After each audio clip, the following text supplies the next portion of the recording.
How to fix Gemini Error Code 1076. Let's get started. For that, first of all, you need to go ahead and simply press on the Windows key and then type in CMD.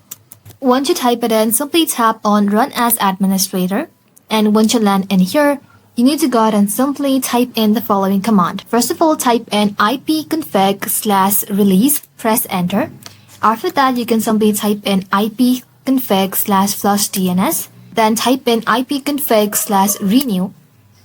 After that, you can simply type in netsh int ip reset. And after that, lastly, type in netsh winsock reset. And then press on enter.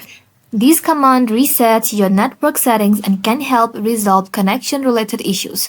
Once you have run all the commands, you can restart your computer, and after your PC reboots back, open up Gemini again and check if the error is gone.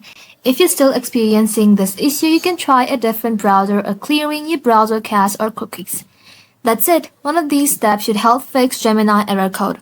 Thank you all for watching. If this video was helpful, consider subscribing to our channel and liking this video.